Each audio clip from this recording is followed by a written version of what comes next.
Téléspectateurs de la RTVC, bonsoir. C'est un réel plaisir de vous retrouver pour cette nouvelle édition de Koumé News. Cette semaine, le pasteur Théodore Ndossé, leader mondial de la CMCI, a rencontré plus de 1500 dirigeants de l'église du quartier général afin de les encourager à redoubler d'ardeur dans le travail, mais surtout pour attirer leur attention sur l'importance de stratifier l'église pour l'efficacité en vue de l'accomplissement du but. Au Gabon, le pasteur Dieudonné N'Djamène a prêché avec puissance le message de l'Évangile au cours du grand culte de dimanche 21 septembre à Proxelles. Une centaine de conversions enregistrées. Retrouvez enfin dans cette édition un rappel des objectifs de l'atelier 3 du sommet d'Abidjan 2024, à savoir la formation et l'envoi des missionnaires. Le pasteur Jean-Jacques Mbeng au micro de la RTVC.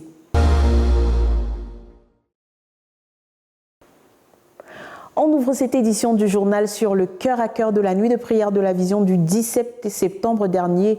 Le pasteur Théodore Ndossé, leader de la CMCI, attire l'attention de son auditoire sur l'investissement de confiance placé en chacun aux fins de l'accomplissement du but. Le reportage de Moïsette Moussa.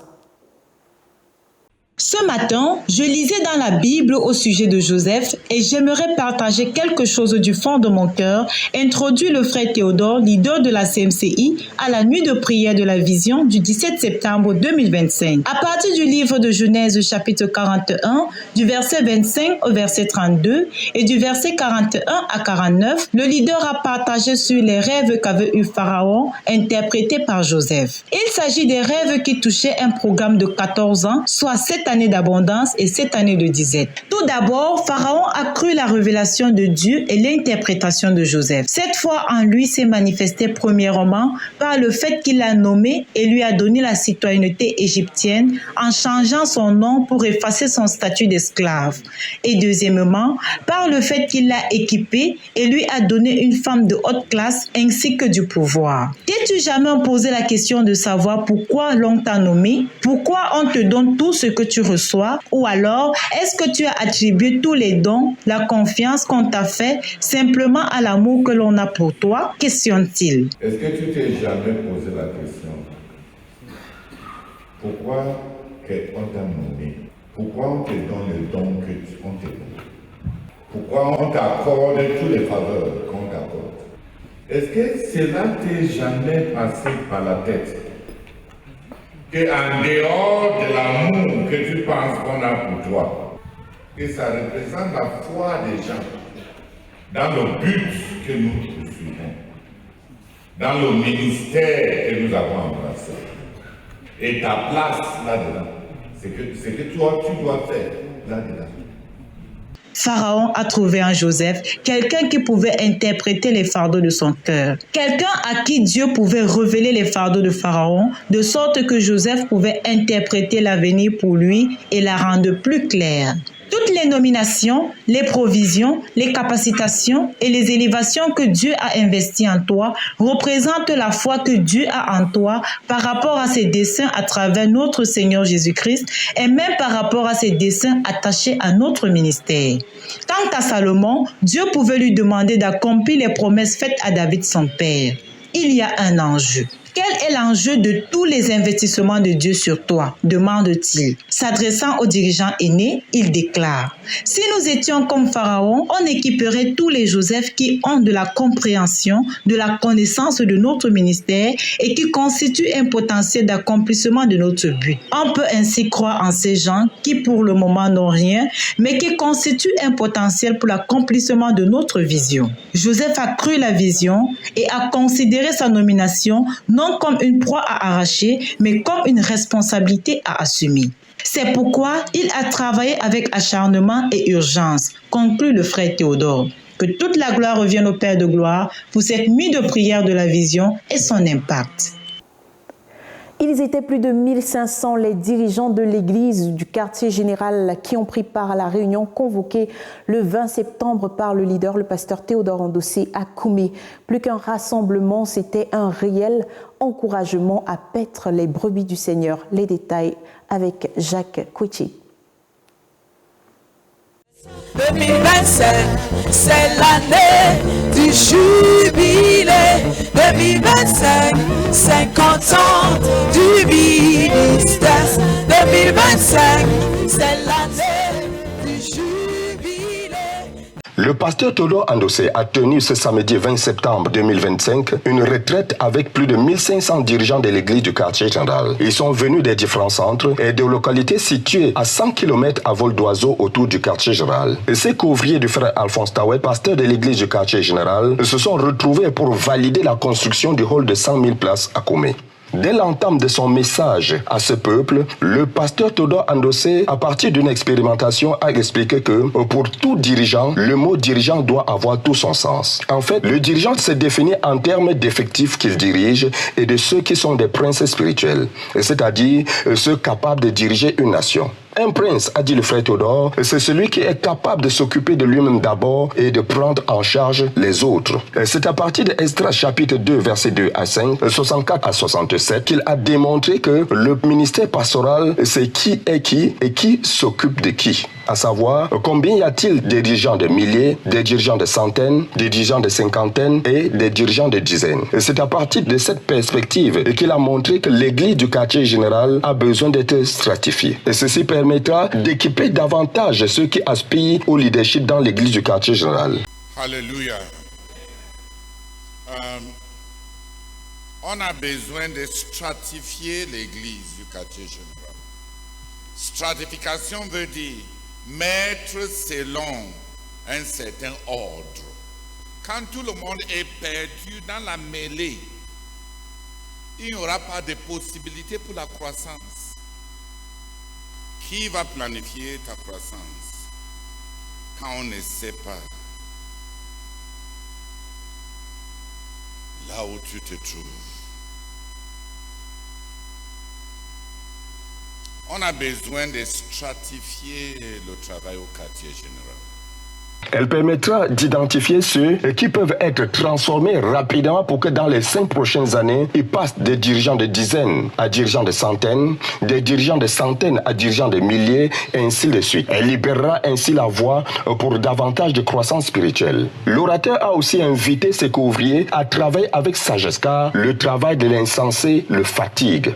Et si on veut bâtir une méga-église, une supra-église, on a besoin des couvriers sages comme Joseph. En fait, à partir de Genèse chapitre 41, versets 47 à 50, le frère Théodore a montré que ce dernier a œuvré avec sagesse. Pendant la période d'abondance, Joseph a d'abord eu ses 2 fils. Et puis, il a parcouru toute l'Égypte pour construire des entrepôts pour la conservation de la moisson. La révélation de Dieu à Pharaon était devenue son programme de travail. Il a travaillé pour rendre l'Égypte autonome en 14 ans. L'orateur a rappelé à son auditoire qu'ils ont été abondamment bénis dans l'église du quartier général. Ils ont eu une très grande moisson, mais il n'y a pas eu d'entrepôt ou d'église pour conserver cette moisson. Joseph a sauvé l'Égypte avec l'épargne, c'est-à-dire la banque des céréales, car la sagesse en termes de finances, a dit le frère Théodore, c'est épargner à partir de l'abondance. La sagesse en termes du ministère pastoral, c'est implanter des églises pour garder les brebis. Avec ces paroles et bien d'autres, ces hommes et femmes de l'église du quartier général ont été renvoyés pour aller implanter urgemment des églises pour garder la moisson.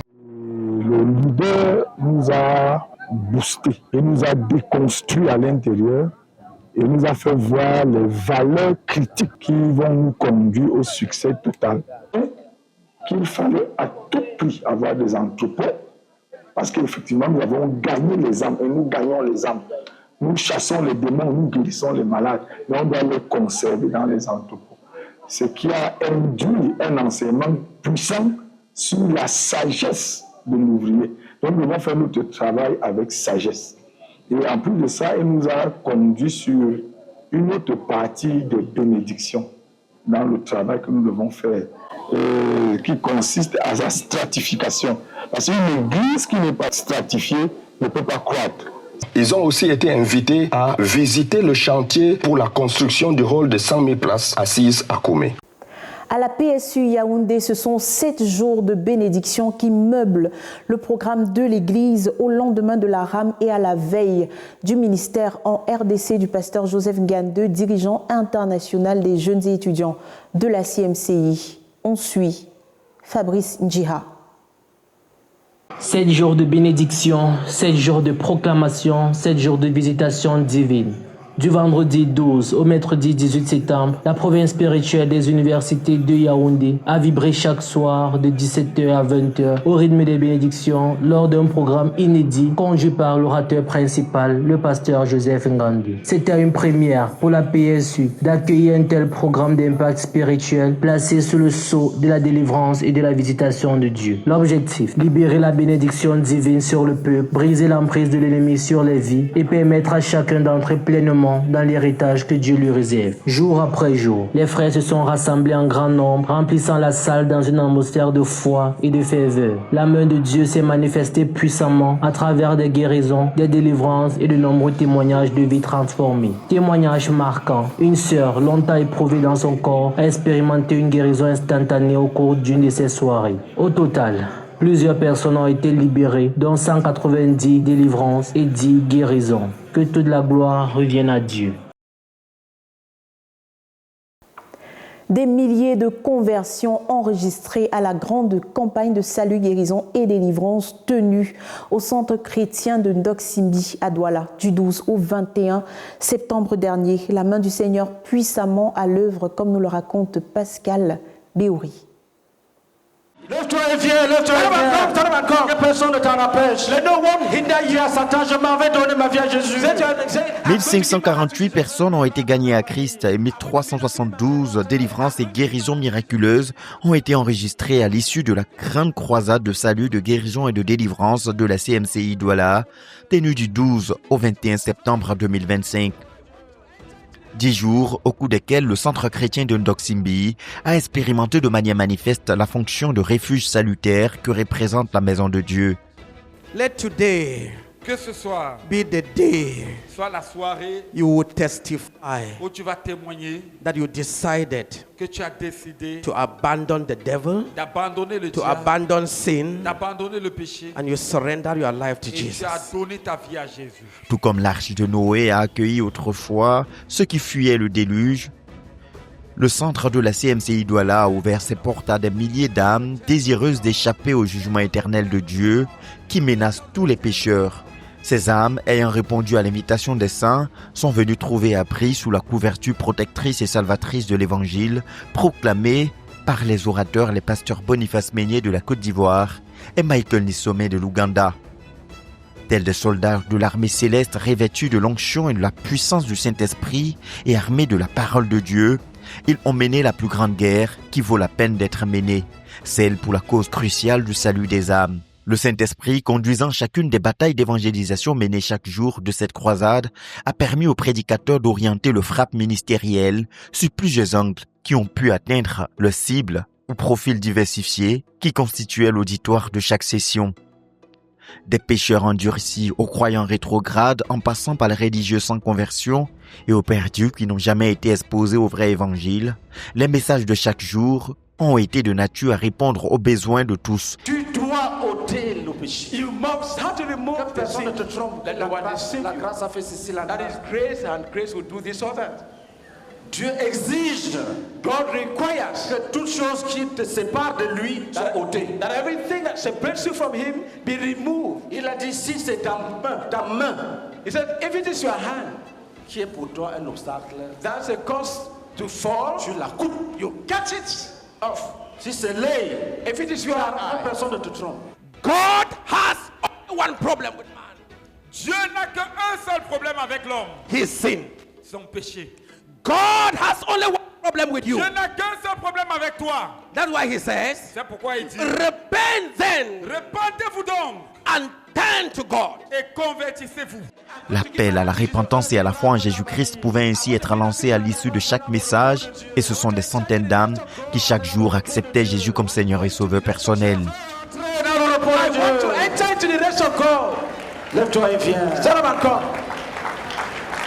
Et au total de ces 10 jours, 1548 personnes ont été conduites à Christ au cours de cette croisade. Oh Lord, oh Seigneur, receive me this night. Reçois-moi ce soir. Receive me this night. Reçois-moi ce soir. And take over my life. Et prends contrôle de ma vie. Notons que le moment consacré à la prédication de l'évangile en vue du salut des âmes est suivi chaque jour par un intense moment d'intercession et d'exercice de l'autorité spirituelle en vue de la guérison des malades, le brisement des malédictions, les désenvoûtements et la délivrance de toute forme de captivité. En réponse à ces prières, plusieurs frères ont expérimenté des guérisons miraculeuses séances tenantes et plusieurs ont été délivrés des possessions et oppressions démoniaques. Et à l'issue de l'intercession et de combat spirituel mené pendant chaque session, l'équipe de délivrance a pu enregistrer 374 personnes miraculeusement guéries et 998 personnes délivrées des démons et de l'emprise des démons.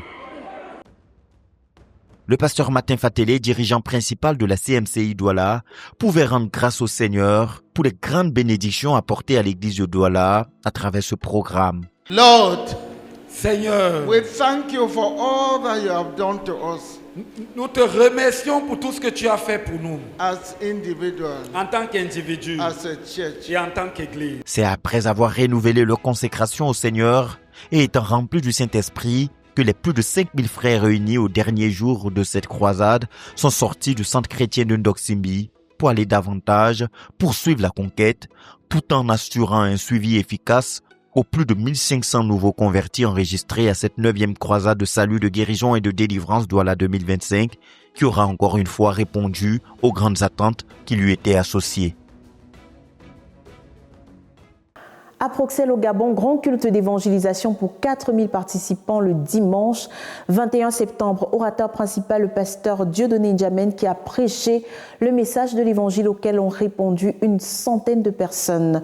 On suit Armand Bidima. Dimanche 21 septembre 2025, le rôle de Bruxelles, siège de la communauté missionnaire chrétienne internationale, s'est transformé en un sanctuaire à ciel ouvert. Dès les premières heures, plus de 4000 fidèles ont afflué, impatients de participer à ce grand culte d'évangélisation placé sous le thème « Jésus-Christ est le même hier, aujourd'hui et éternellement ». La matinée a débuté dans une véritable explosion de louanges. Les voix de chant s'élevaient avec puissance, soutenus par les percussions et les instruments. Les fidèles, mains levées et visages rayonnants, dansaient et s'inclinaient tour à tour, créant une énergie contagieuse qui parcourait l'assemblée. Après ce temps de louange, l'attention s'est portée sur les dirigeants de l'Église. Les anciens, responsables aînés, chefs de centre et assistants du ministère ont été présentés sous les applaudissements nourris du public, reconnaissant leur engagement et leur rôle dans la vie spirituelle de la communauté. Ce moment solennel soulignait l'importance de ceux qui veillent à l'édification de l'Assemblée et au maintien de la structure de l'œuvre. La première partie du culte a ensuite mis en lumière 2 séries de livres, Les Chemins, guide spirituel pour la marche de foi, et la série sur le mariage, offrant enseignements et conseils bibliques pour les couples et ceux qui aspirent à bâtir une famille selon les principes de Dieu. Les fidèles feuilletaient, prenaient des notes et échangeaient, témoignant d'un vif intérêt pour ces outils d'édification. L'un des moments les plus émouvants de la journée fut le send-off d'un couple missionnaire mandaté pour porter l'évangile dans la province de Lugoué-Lolo. Entourés de prières ferventes et de bénédictions, ils ont quitté le rôle sous le regard admiratif des fidèles, symbole vivant de l'expansion de la mission chrétienne au-delà des frontières locales. Puis vint le temps du message central, confié au pasteur Dieudonné Ndjamen. S'appuyant sur Jean chapitre 1 verset 1 à 14 et Luc chapitre 4 verset 14 à 21, il a rappelé avec force que Jésus-Christ est le même hier, aujourd'hui et éternellement, et que chaque être humain est une création de la parole de Dieu. Avec conviction, il a expliqué que Jésus est la solution à toutes les difficultés de la vie, dépression, frustration, situation désespérée ou cœur brisé. On sait de la mission de Jésus. Quand il vient dans une vie, voilà ce qu'il vient faire. Quand il entre dans ta vie, quand tu lui dis Seigneur Jésus viens dans ma vie, Seigneur Jésus viens, il vient pour faire quoi? Il vient pour guérir le cœur brisé. Il vient pour rendre libre les opprimés. Le pasteur a insisté sur le fait que le péché est à l'origine des problèmes de l'homme et que la première transformation apportée par Jésus concerne cette réalité. À l'issue de son appel, 120 personnes ont décidé de se convertir, un moment chargé d'émotions qui a illuminé l'assemblée. Le culte s'est achevé par des prières de délivrance et de guérison. Une bénédiction spéciale a été prononcée pour la nation gabonaise, clôturant ainsi une journée riche en émotions. Entre moments de joie et intensité spirituelle, ces moments ont été un rappel pour chacun que Jésus-Christ demeure le même, hier, aujourd'hui et éternellement.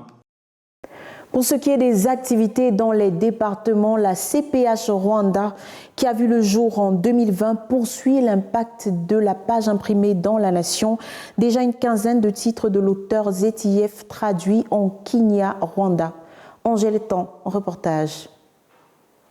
La Christian Publishing House Rwanda a été fondée en 2020. Dès les premiers travaux, l'équipe a démontré qu'il est possible de réaliser des prouesses avec des moyens modestes. Munie d'un simple téléphone, elle a réussi à jeter les bases d'une œuvre qui allait transformer des vies. Pour chaque livre produit, l'équipe consacre 400 heures de prière, témoignant ainsi de son profond engagement à l'impact de la page imprimée. La première dédicace a eu lieu le 3 février 2022 à Karongi, dans l'église CMCL Karongi. Actuellement, 14 titres du livre du frère Zach ont été traduits en Kinyarwanda, dont 12 ont été déjà publiés. Les titres incluent L'amour et le pardon de Dieu, Le chemin de la vie, Sois rempli du Saint-Esprit et bien d'autres. Le CPH Rwanda propose également les 3 livrets du message de Berthois. La CPH Rwanda produit avec détermination son objectif de produire des ouvrages qui inspirent et encouragent les lecteurs. Ayant dispensé des enseignements basés sur les livres du professeur Zacharias Tanefomun dans certaines écoles, l'impact est tel que ces écoles ont exprimé le souhait d'intégrer ces livres dans leur bibliothèque. Dans le même esprit, le projet de la bibliothèque Zacharias Tanefomun et du centre linguistique à Kigali, Kibagabaga, vise à créer un espace multifonctionnel dédié à la recherche, à l'apprentissage et à l'engagement communautaire. Ce centre sera conçu pour offrir des zones d'études silencieuses, des espaces de travail collaboratifs, une zone administrative pour la gestion de ressources numériques, ainsi qu'une zone dédiée aux cours de langue et aux événements linguistiques. Ainsi, le CPH Rwanda continue de porter des fruits sous la bénédiction de Dieu et grâce à l'engagement de son équipe dirigée par le pasteur Samuel Tani, qui assiste ici le missionnaire Jean Degou. Susciter, former et envoyer des missionnaires nationaux et internationaux dans les nations avec urgence pour précipiter l'accomplissement du but de la phase 3 à court terme et le but global à long terme, c'est ce que dévoile l'interview du pasteur Jean-Jacques Mben. Dans un instant. Dans le cadre de nos objectifs de la phase 3, l'atelier numéro 3, c'est-à-dire l'atelier qui est en charge des missionnaires, a pour but de susciter 1000 couples missionnaires internationaux et 10 000 couples missionnaires nationaux. Et pour cela, c'est avec les missionnaires qu'on va sur le terrain. Le rôle du missionnaire, quand on parle missionnaire, on parle d'implantation des églises. Et on s'est assis, on a réfléchi là-dessus. Comment faire pour susciter les missionnaires et comment les avoir. Bon, après concertation, on a pensé qu'on allait travailler en Afrique par zone, c'est-à-dire que l'Afrique centrale, l'Afrique de l'Ouest, l'Afrique de l'Est, comment chaque zone là devait susciter une certaine quantité de missionnaires nationaux. Et c'est ce qu'on a commencé de faire. Bon, j'ai contacté les différents missionnaires de la zone CEMAC pour leur demander quelle est leur contribution en termes de missionnaires nationaux pour la phase 3. Et beaucoup ont répondu. Maintenant, il s'agit des objectifs qui se sont fixés. Et il s'agit maintenant de travailler sur le terrain, c'est-à-dire par les prières et par des messages pour susciter effectivement ces missionnaires nationaux qui doivent être envoyés. Les susciter, les former et les envoyer. C'est un défi parce que ce n'est pas tout le monde qui a l'ambition d'être missionnaire. Bon, certains, ils ont peur de l'inconnu, mais il y en a qui se donnent. Donc, c'est un peu ce que nous sommes en train de faire. Et avec le frère Philippe et les autres qui sont en Europe, l'objectif également, c'est de susciter beaucoup de missionnaires là-bas parce que, en fait, avec l'état actuel des nations dans le monde, où les nations sont en train de se fermer, bon, ceux qui sont en Europe ont des passeports qui leur permettent d'entrer dans plus de pays que ceux qui sont en Afrique. Donc on a pensé qu'on pourrait avoir de là-bas plusieurs missionnaires internationaux, c'est-à-dire que parce que leurs passeports sont plus ouverts pour qu'on soit reçu dans des nations. Donc c'est un peu dans ce cadre qu'on est en train de travailler. Mais ça n'empêche pas qu'on suscite des missionnaires en Afrique, mais c'est simplement que c'est plus de facilité pour ceux qui ont des passeports, qui ont beaucoup d'ouverture dans beaucoup de nations.